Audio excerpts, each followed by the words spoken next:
Selam dostlar.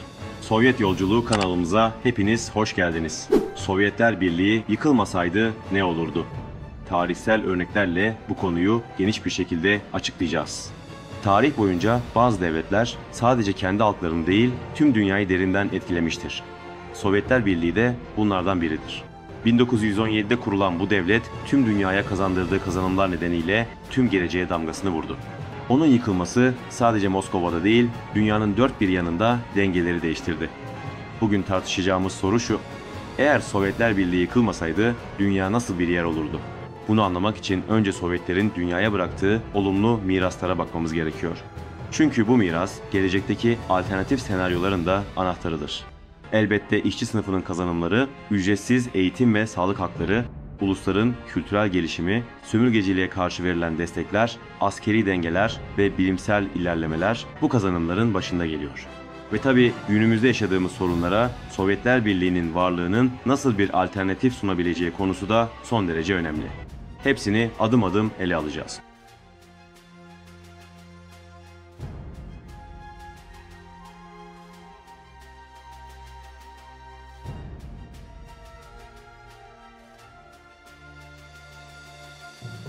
Sovyetler Birliği'nin kurulması dünya işçi sınıfı için adeta bir dönüm noktasıydı. Düşünün, Çarlık döneminde köylüler borç batağındaydı ve işçiler 14 saatlik iş günlerinde eziliyordu. 1917 yılından sonra ilk kez işçi ve köylüler devleti yönetmeye başladı. Ve bu modelin varlığı sermaye sahibi zengin sınıfların yönettiği kapitalist ülkelerdeki işçiler için de baskı unsuru oldu. Amerika Birleşik Devletleri'nde New Deal adı verilen ekonomik reformlarının yapılması, Avrupa'da sosyal devletlerin kurulması hep Sovyetler Birliği'nin yarattığı alternatiften korkan burjuvazinin tavizleriyle gerçekleşti. İşsizlik sigortası, çocuk işçiliğinin kaldırılması, toplu sözleşme hakkı gibi sayısız hak Sovyet etkisiyle dünyada yaygınlaşmıştır. Eğer Sovyetler Birliği yıkılmasaydı 90'lardan sonra neoliberal politikalar bu kadar kolay hayata geçirilemezdi. Bugün milyonlarca insanın güvencesiz çalışması, sendikaların zayıflaması, taşeron sisteminin yaygınlaşması belki de hiç yaşanmazdı. Kapitalist ülkeler işçileri elde tutmak için sürekli sosyal haklar sunmak zorunda kalırdı ve tüm dünyadaki emekçi insanlar çok daha refah içinde yaşardı. Emeğiyle çalışarak yaşamlarını sürdüren insanların sorunlarını görmek için felsefik düşüncelere boğulmaya gerek yok. Etrafınıza bakın ve asgari maaşla çalışan veya düşük emekli maaşlarıyla hayatlarını zor şekilde devam ettirmeye çalışan milyonların çektiği geçim sıkıntılarını zaten görürsünüz. Ancak televizyonlarda size izletilen şatafatlı hayatlar, zengin azınlıkların geçim sıkıntısı yaşayan kitlelerle adeta alay etmesinden başka bir şey değildir.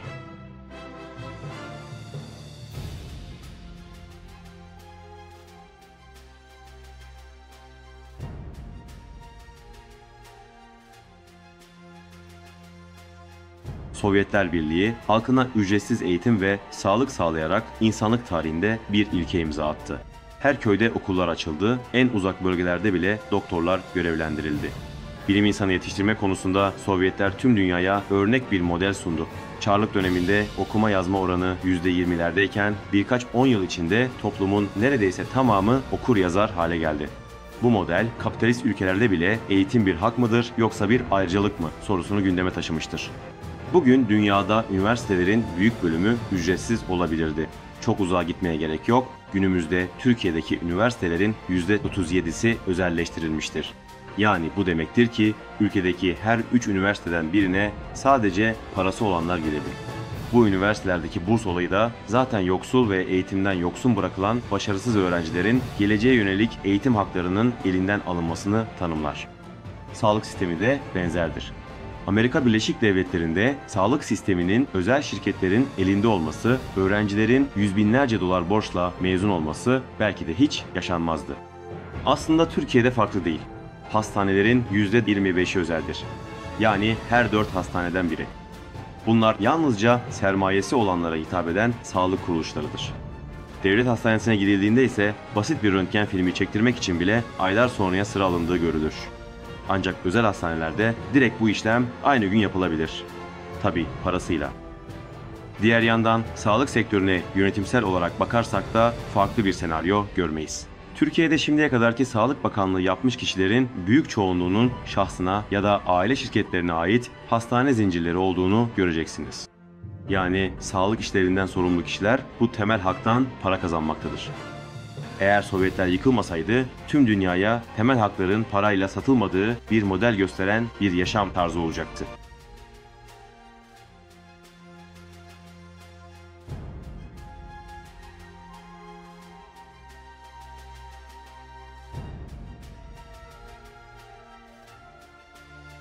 Sovyetler Birliği'nin en önemli özelliklerinden biri onlarca ulusu bir arada barındırmasıydı. Yani farklı kültürlerden gelen ve farklı dilleri konuşan halklar birlikte barış içinde yaşamaktaydı. Çarlık Rusyası'nda baskı altında yaşayan halklar Sovyet döneminde kendi dillerinde eğitim alabildi, kültürlerini özgürce geliştirebildi. Çünkü halkın bizzat yerel yönetimlerde yer aldığı Sovyetler Birliği, Çarlık Rusyası'nın miras aldığı çok uluslu yapıyı tamamen farklı bir bakış açısıyla ele aldı. Çünkü Çarlık döneminde Rus olmayan halklar eziliyor, dilleri yasaklanıyor, kimlikleri bastırılıyordu. Ukraynalılar, Gürcüler, Ermeniler, Orta Asya halkları ve Baltık ulusları ikinci sınıf görülüyordu. Daha önce Ukraynalılar konusunu anlattığım videomda da söylediğim gibi Sovyet dönemine kadar yüzyıllar boyunca Çarlık Rusyası Ukrayna'da yaşayan halkları küçük görerek Küçük Ruslar adını takmıştı. O videoda bu ulusal baskılardan daha detaylı bahsetmiştim. İzlemek isteyen dostlar sağ üstten videoya ulaşabilir. Halkların konuştuğu diller Sovyet döneminde büyük gelişme gösterdi. Kazakça, Kırgızca, Kürtçe, Özbekçe, Türkmence gibi onlarca dil yazılı edebiyat haline geldi. Onlarca ulusal tiyatro, sanat evi ve üniversite kuruldu. Bu dillerde gazeteler ve kitaplar yayınlandı. Gürcü sineması, Ermeni edebiyatı ve Azerbaycan müziği Sovyetler sayesinde uluslararası alana taşınmıştır ve günümüzde hala dünya sanatının önemli bir yerinde yer alır. Bir diğer önemli nokta da ulusal cumhuriyetlerde kadınların özgürleşmesiydi. Çarlık döneminde peçe takmaya zorlanan, eğitimden dışlanan kadınlar Sovyet döneminde öğretmen, doktor, mühendis gibi meslekler edindiler ve toplumda saygın bir hale geldiler. Tarihte daha önce görülmeyen Özbek kadın pilotlar, Azerbaycanlı kadın doktorlar, Kazak kadın profesörler ortaya çıktı.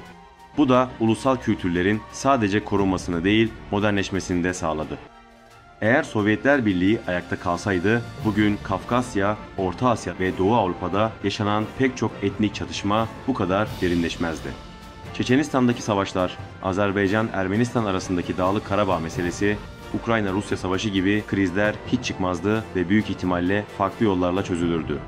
Sovyetler Birliği yıkılmasaydı, bugün Orta Asya'da batıya bağımlı rejimler yerine güçlü, kendi kültürünü geliştiren halklar olurdu. Kafkasya'da milliyetçi kışkırtmalarla çıkan savaşlar değil, ortak sosyalist projeler olurdu. Çünkü Sovyet modeli halkların eşitliğini hukuki ve kültürel olarak garanti altına alıyor ve ortak bir federatif yapı üzerinden sorunları çözüyordu.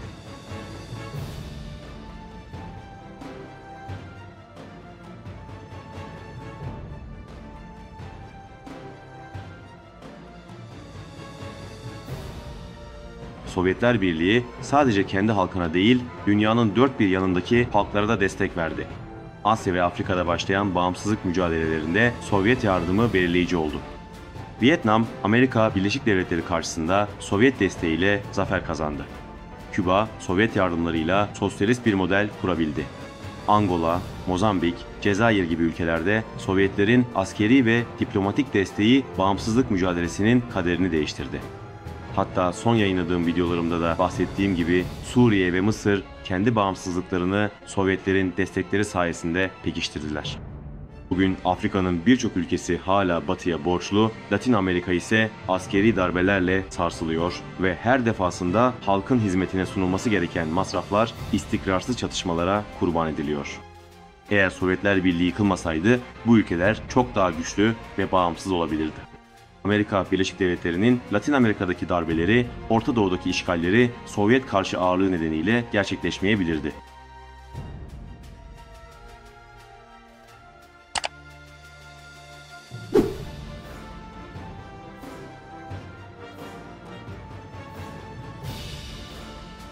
Soğuk Savaş yıllarında Amerika Birleşik Devletleri ve müttefikleri dünya üzerinde tam hakimiyet kuramadıysa bunun nedeni Sovyetler Birliği'nin askeri gücüdür.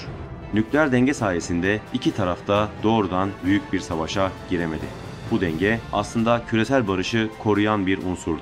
Sovyetlerin yıkılmasından sonra Amerika Birleşik Devletleri tek kutuplu bir güç haline geldi. 1991 Körfez Savaşı, Yugoslavya'nın parçalanması, 2003 Irak işgali, Libya'nın bombalanması, Suriye'nin iç savaşa sürüklenmesi gibi sayısız çatışma hep bu tek kutuplu dönemin ürünleri oldu. Bugün İran'a uygulanan baskılar, Çin'e yönelik çevreleme politikaları, Afrika'daki yeni sömürgecilik girişimleri Sovyetler Birliği'nin varlığıyla büyük ihtimalle başarısız olurdu. Yani dünya çok daha dengeli, savaş ihtimali daha düşük bir yer olabilirdi. Dolayısıyla eğer Sovyetler Birliği var olsaydı Amerika Birleşik Devletleri bu kadar rahat hareket edemez ve çatışmaları körükleyemezdi.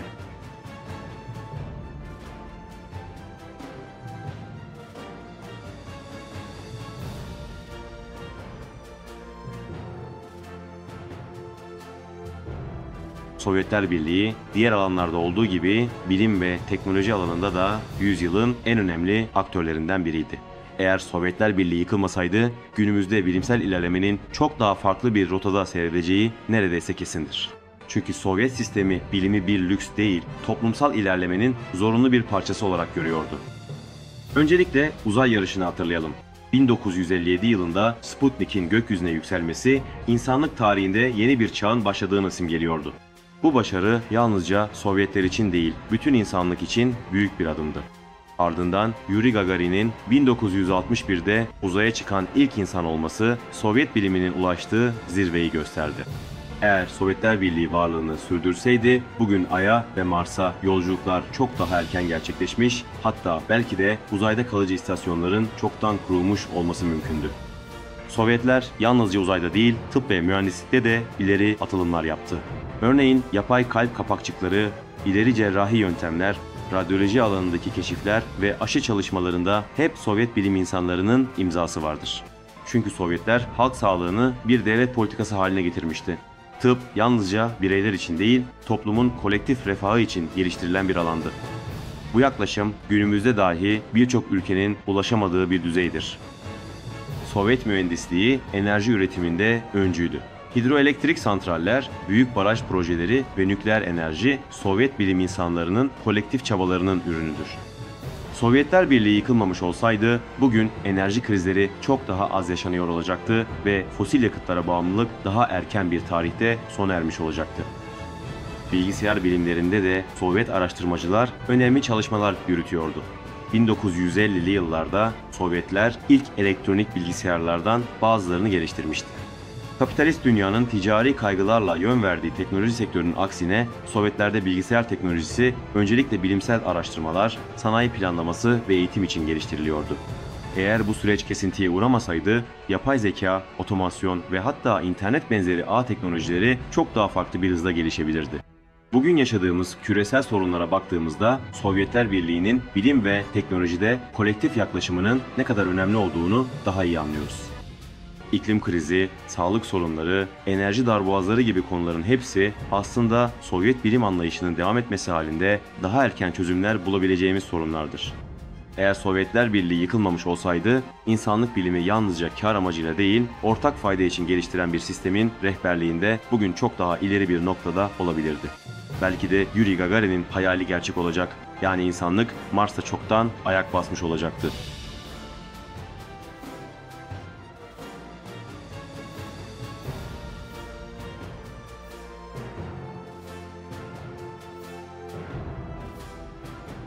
Soğuk Savaş döneminde dünyada bir denge unsuru vardı. Bir tarafta Amerika Birleşik Devletleri ve müttefikleri, diğer tarafta ise Sovyetler Birliği ve Sosyalist blok. Bu denge her ne kadar iki kutuplu bir gerilim yaratsa da aynı zamanda Batı'nın sınırsız yayılmacılığını frenleyen en büyük güçtü. Sovyetler Birliği yıkıldıktan sonra bu denge ortadan kalktı. Amerika Birleşik Devletleri tek kutuplu dünyanın efendisi haline geldi. Ancak eğer Sovyetler Birliği ayakta kalsaydı bugünkü dünya bambaşka olurdu. Öncelikle Orta Doğu'yu ele alalım. Suriye İç Savaşı, Amerika Birleşik Devletleri ve Batı ülkelerinin müdahaleleriyle büyüyen bir kriz haline geldi. Eğer Sovyetler Birliği varlığını sürdürseydi dış müdahaleler bu kadar etkili olmaz ve ülke yıkıcı bir çatışmaların ortasına düşmezdi. Sovyetlerin varlığı yalnızca Orta Doğu'yu değil, Latin Amerika'yı da köklü şekilde etkilerdi. Küba, Venezuela, Nikaragua gibi ülkeler hala büyük baskılar altında direniyor. Oysa Sovyetler Birliği devam etseydi bu ülkeler güçlü bir ekonomik blok içinde sosyalist dayanışmanın gölgesinde çok daha rahat nefes alabilirdi. Amerika Birleşik Devletleri'nin tek taraflı yaptırım ve darbe girişimleri bu kadar kolay hayata geçirilemezdi. Afrika'da unutulmamalı. Angola'dan Mozambik'e, Etiyopya'dan Güney Afrika'ya kadar pek çok ulus Sovyet desteğiyle sömürgeciliğe karşı mücadele etti. Sovyetler Birliği yıkılmasaydı bugün Afrika kıtası batılı şirketlerin açık pazarı haline gelmek yerine kendi sanayisini, eğitim sistemini ve bilimsel altyapısını geliştiren bağımsız bir kıta olabilirdi. Özetle Sovyetler Birliği'nin günümüzde varlığını sürdürmesi demek, tek kutuplu dünya düzenine karşı çok kutuplu, dengeli bir sistem anlamına gelirdi. Bugün dünya daha güvenli, daha dengeli ve halkların bağımsızlık mücadelesine daha saygılı bir yer olabilirdi. İnsanlığın küresel sorunları elbette yine olurdu ama bu sorunlar tek bir süper gücün çıkarlarına göre değil, halkların ortak çıkarları doğrultusunda çözülürdü. Evet dostlar, Sovyetler Birliği insanlık tarihinde ezilenler için bir umut olmuştur ve tarih sahnesindeki tecrübesiyle tüm insanlık tarafından hatırlanacaktır. Yıkılmasıyla dünya tek kutuplu hale geldi, savaşlar ve eşitsizlikler arttı. Bu yüzden bu videoda anlattığımız Sovyetler Birliği yıkılmasaydı dünya nasıl bir yer olurdu sorusu hala anlamlıdır. Çünkü daha adil, daha eşit, daha özgür bir yer olacağı kesindir. Ve belki de bu sorunun cevabı gelecekte yeniden kurulacak eşitlikçi bir dünyanın ilham kaynağı olacaktır. Çünkü işçi sınıfının, ezilen halkların ve bağımsızlık mücadelesi veren tüm ulusların tarihi Sovyetler Birliği ile direkt olarak ilişkilidir. Eğer buraya kadar izlediyseniz Sovyetler Birliği yıkılmasaydı ne olurdu sorusuna artık daha net bir şekilde cevap verebiliyorsunuzdur. Eğer bu video sizin için faydalı olduysa beğenmeyi ve Sovyet Yolculuğu kanalımıza abone olmayı unutmayın. Kanalımızda Sovyetleri ve dünya sosyalist hareketlerini konu alan belgesel tadında pek çok video yayınlıyorum. Diğer belgesel videolarımıza göz atmak isteyen dostlar videonun açıklama kısmından ulaşabilir. Sovyetlere dair az bilinen konularda başka videolar da hazırlıyorum. Neyi merak ediyorsanız yorumlara yazabilirsiniz. Diğer videolarda tekrar buluşmak üzere. Şimdilik hoşça kalın, dayanışmayla kalın.